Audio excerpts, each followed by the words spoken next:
sur Spatule Bro. Aujourd'hui, petite vidéo réaction à une annonce. Bon, l'annonce en fait elle date de quelques mois déjà, mais à l'occasion du San Diego Comic Con, ils ont dévoilé un petit teaser, si on peut appeler ça, de l'adaptation hollywoodienne Knight of the Zodiac.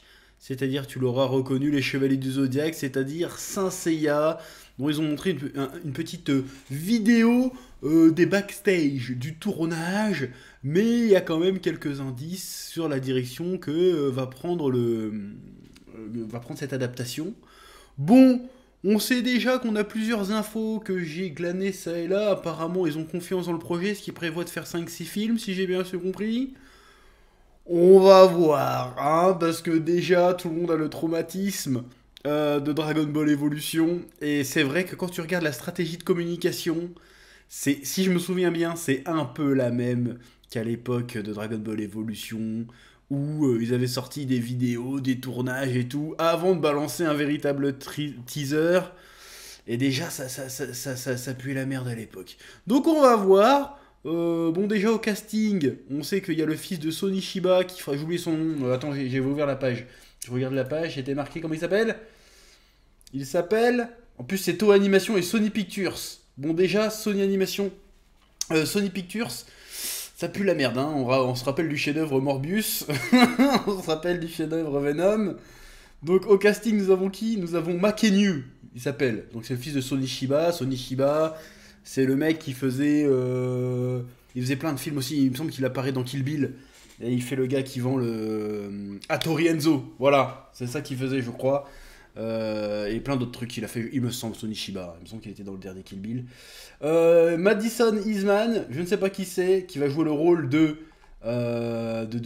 Saori, j'imagine. Famke Johnson, celle qui jouait Phoenix dans les anciens films X-Men.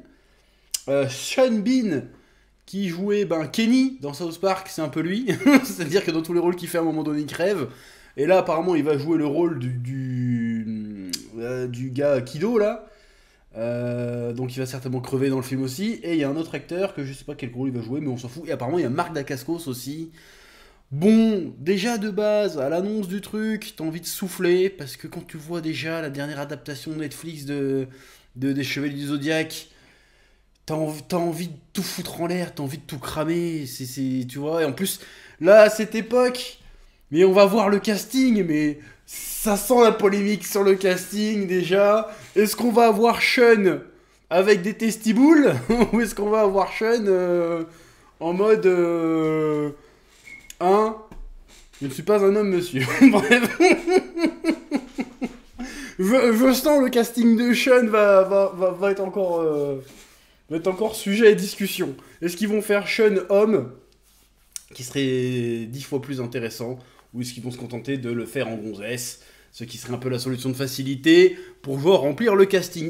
Mais vu qu'il y a déjà Athena et qu'il y a déjà Famke Johnson qui va certainement jouer un rôle inventé, ça va peut-être même elle être le grand pop. Il serait capable de nous mettre le grand pop en femme, hein. C'est pas impossible. On verra. Bref, ce sont les tergiversations. On va regarder ça ensemble, voir qu'est-ce que ça propose. Oui. Bon, le casque est mis. On va re-regarder, hein, j'ai déjà vu, mais on va essayer de s'arrêter au moment intéressant. Là, par exemple, retournons en arrière. Là, on a un petit aperçu des chevaliers, du coup, parce qu'apparemment, ça va être officiellement des chevaliers. J'ai pas lu le synopsis, mais ça devrait être des chevaliers.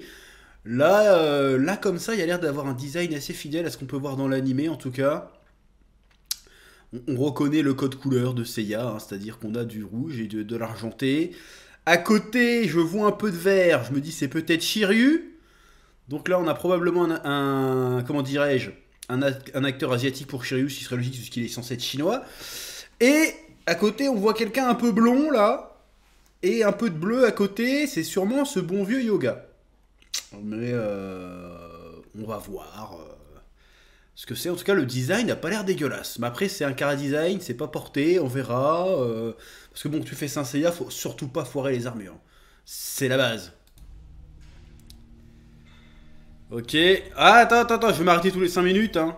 Enfin, tous les 30 secondes. Là, on a un bout de storyboard. Ça a l'air d'être un combat entre je sais pas qui et je sais pas qui. L'armure du Gémeaux, on dirait, là, vite fait. On va voir un petit peu, ouais. Ok. On a quelques petits indices quand même. Là, on a des dessins aussi. On a de l'armure d'or. Ça ressemble à l'armure du Sagittaire par ici. Donc, est-ce qu'on part encore une fois sur un arc du sanctuaire en un seul film? Bon, après, comme je t'ai dit, apparemment, ils ont prévu de faire plusieurs films. Donc, si tu me fais une saga sur l'arc du sanctuaire, en même temps, ça va être que des combats, ça va être relou. Donc, on va voir. Hein. Ok, donc là, ils font des combats. Entraînement. Donc lui, j'imagine que c'est pas un cascadeur. J'imagine que c'est certainement, vu qu'il s'entraîne avec Seiya, ça doit être un personnage du film aussi. Lequel? Je ne sais pas. Ok. Il y a de la cascade. Bon, il y a le logo. Je suis désolé, hein. Ça fait direct tout DVD. Le logo, il y a un petit côté Mortal Kombat. Le logo, déjà, j'ai des flashbacks de Dragon Ball Evolution, hein, je suis désolé. Hein. Je vous laisse googler le logo Dragon Ball Evolution. D'ailleurs, on va le faire, tiens, Dragon Ball Evolution. Je mets pas à l'écran, mais tu me fais confiance. J'ai des flashbacks, là, c'est...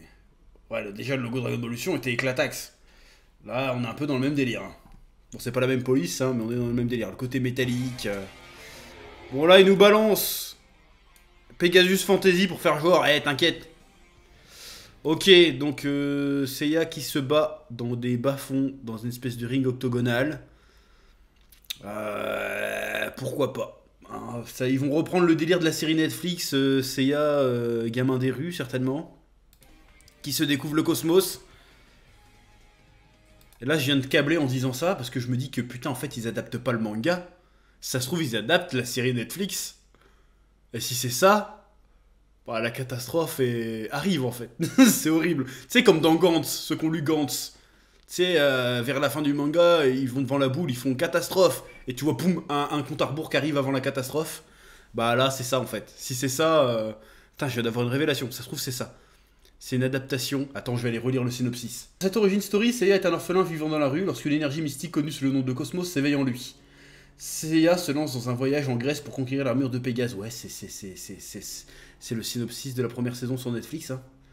En plus de cela, il devra choisir son camp dans une bataille surnaturelle pour le sort de Sienna. Sienna. D'accord, ok, ils américanisent le nom de Saori. Ok, non mais vas-y, pourquoi pas. Une jeune fille qui lutte pour contrôler ses pouvoirs divins. Allemand Kido, ok, lui pareil, ça devient un américain du coup. Allemand Kido recrute Seiya dans l'ordre des chevaliers, qu'il a fondé lorsqu'il a découvert la déesse réincarnée afin de la protéger. Ok, ils ont pas dû lire le manga. Ok, c'est pas grave, vas-y, admettons. Ok, il y a des câbles, il y a un décor qui fait un peu Grèce antique. Enfin, Grèce, parce que du coup, c'est pas la Grèce antique. Bon, là, par contre, non. Non, tu vois, là, j'ai un flashback. Attends, je retourne en arrière, là. Il y a un espèce de 4x4 futuriste. La dernière fois que j'ai vu un 4x4 futuriste dans une adaptation d'anime ou de manga, c'était dans Dragon Ball Evolution, déjà c'est plus la merde. Ouais, je juge sur rien, mais maintenant je suis méfiant. Je me méfie, j'ai plus confiance. Il y a Marc Dacascos. Ok, Marc du Couscous. Bon, il va pas être un chevalier apparemment, ça va pas être un saint, parce que le gars a un holster avec un flingue. Bon, là, tu rates une occasion, t'as Marc du Couscous. Tu me fais un chevalier d'or. Qu'est-ce que tu me fais là? Là, ça, à tous les coups, ça va être le majordome de Saori. Enfin, de Sienna, excuse-moi. Non, tu me gâches Marc du Couscous. Normalement, Marc du Couscous, tu le mets en... Je sais pas, tu mets en prof de... Comment il s'appelle ce con? Tu sais, le prof de... Le sensei de yoga ou un truc comme ça, en chevalier badass. Tu mets pas en random avec des flingues. C'est dommage. Bon, Sean Bean, tout ce qu'on peut dire, c'est qu'il va mourir. Mais de toute façon, depuis quelques années, il joue que dans des films de merde. Donc, déjà, c'est un signe. Pardon, hein, c'est pas respectueux, mais déjà, c'est un signe. Ouais, il va y avoir de la course-poursuite. C'est vrai, mais moi, je pense Saint Seiya, je pense course-poursuite. Mais direct. Ok, donc lui, il joue bien le rôle de quelqu'un, lui. Donc, pourquoi ils lui font un... Ok, le look coloré, a priori... Avec le grand méchant, le géant là, je sais plus, Cassios. Je sais plus comment il s'appelle. que Seiya se bat contre lui pour récupérer l'armure de Pégase. Bon, là on dirait un méchant de Ken le survivant, comme Cassius, tu me diras, donc il va falloir, on verra bien. J'espère que ça pas juste un combat dans un octogone pour récupérer l'armure de Pégase, que ça niquerait un peu le mythe. Ou alors ça n'a rien à voir. Donc ça serait Saori, bah a priori Sienna. Bon, déjà on va s'arrêter 2 secondes sur cette coupe de cheveux, hein. Je zoome pas, tu verras toi-même. Ils lui ont mis, elle est blonde, ils lui ont mis quand même quelques mèches violettes. Pour dire, on sait que le personnage a les cheveux violets de base.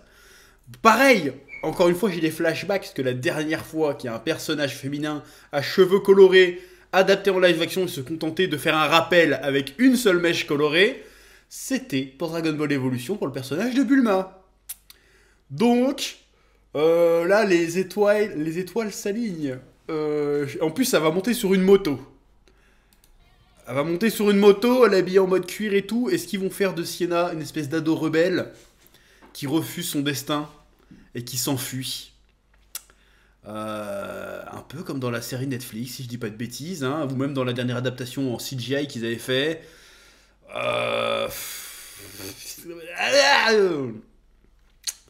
On verra.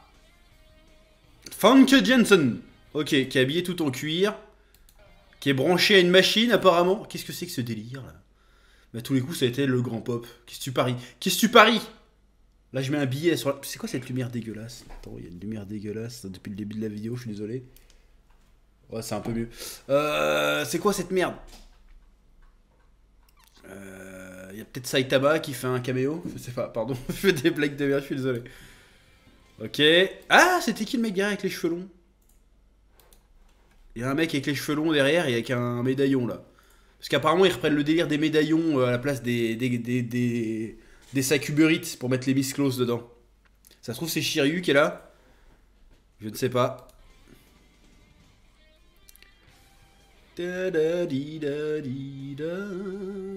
Ouais, ils insistent beaucoup sur cet octogone.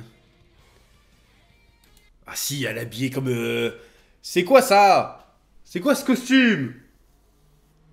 Ah, je le sens pas, je suis sûr que c'est le grand pop. Ça va être la grande prêtresse. Une connerie comme ça. Parce que je vois pas de personnage de femme mûre en fait. Dans Saint Seiya. Donc c'est un rajout. Ou alors c'est un personnage existant qui a été transformé. Et là elle est clairement habillée comme une méchante. Donc soit c'est une version plus vieille de Marine en mode méchante. Soit c'est le grand pop.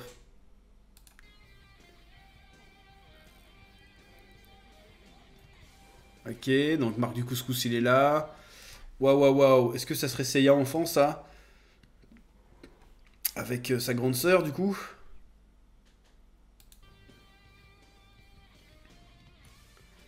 Ok, il y a de la bataille. Putain, la chirurgie esthétique ça se voit quand même. Ok, ça rigole, ça s'amuse. C'était qui lui? Là on a Seiya, on a son t-shirt rouge et son petit médaillon pour se transformer. Ouais. C'est tout? Knight of the Zodiac. Toho animation, ouais. Y'a autre chose après derrière? Pegasus Will Rise. Bon, bah c'est tout, y a pas grand chose. Hein, oui. Bon, voilà, hein. Petit teaser qui montre en fait, c'est pour dire c'est dans le four, c'est en train d'être préparé. Mais le peu de choses qu'on voit, en fait, à part le petit aperçu qu'on a des armures et du storyboard, pour l'instant, il n'y a rien de spécialement alléchant. Hein. Ils ont l'air d'avoir voulu faire un truc qui se passe en Grèce, à un moment donné. Voilà, ça a l'air d'être japonais. Et pour le reste, on verra. Mais pour l'instant, j'ai un mauvais feeling. Je vais pas dire que ça va être pourri.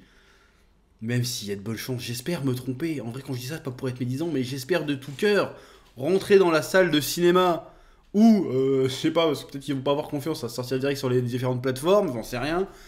J'espère rentrer dans la salle et ressortir avec des étoiles dans les yeux, tu vois, en me disant, waouh, en fait, c'était génial, enfin, ils ont réussi à adapter un manga mainstream comme Saint Seiya, culte comme Saint Seiya au cinéma.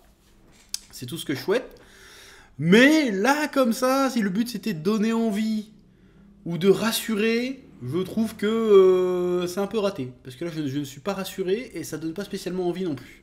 Parce que soit ils en montrent trop peu en fait, et le peu qu'ils montrent, ça fait pas Saint Seiya quoi. On a un japonais avec un t-shirt rouge, on a une blonde avec des mèches violettes, qui rendent un peu dégueulasse d'ailleurs, après chacun ses goûts. Pour l'instant, je n'ai pas vu du Saint Seiya. J'ai vu des SUV futuristes, j'ai vu des blondes sur des motos, j'ai vu un octogone. Il manque un peu de mystique, de divin, de sacré, de cosmique, pour qu'on y croit là. Pour l'instant, je suis pas trop dans Saint Seiya. Là, on dirait un espèce de direct ou DVD à la UE Ball. Oui, je dis des gros mots directs, mais pour l'instant, c'est le sentiment que j'ai. J'espère qu'on aura des nouvelles bientôt et que ça sera un peu plus intéressant, plus croustillant, plus alléchant. Même le costume de Frank Johnson, de Jean Grey du Phoenix, là, fait vraiment méchante. Tu sais, méchante de série B. Ça y a un petit côté chipos, tu vois. Après, évidemment, on n'a pas les effets spéciaux, on n'a pas tout. Mais là, comme ça, en plus, ça a l'air de s'inspirer pas mal du délire de l'adaptation Netflix. Voilà, après, il reste des questions en suspens. Qui seront les acteurs qui incarneront les autres saints d'Athéna, c'est-à-dire Iki du Phénix, Shun d'Andromède et Yoga du Cygne. Voilà, moi je sens Shun, ça va être Shona ou un truc comme ça. Ou Shaina, un truc comme ça.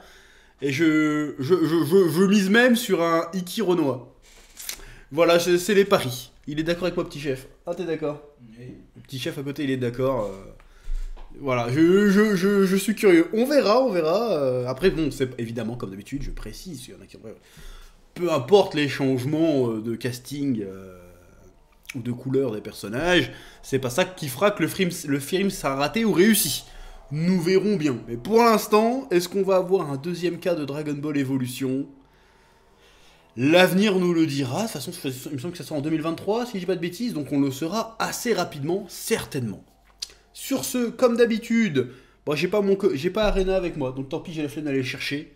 N'oublie pas d'acheter mon manga Arena tome 1 disponible dans toutes les librairies et aussi via le lien dans la description. Que la passion te guide et à bientôt sur Spatule Bro pour de nouvelles aventures. Oui.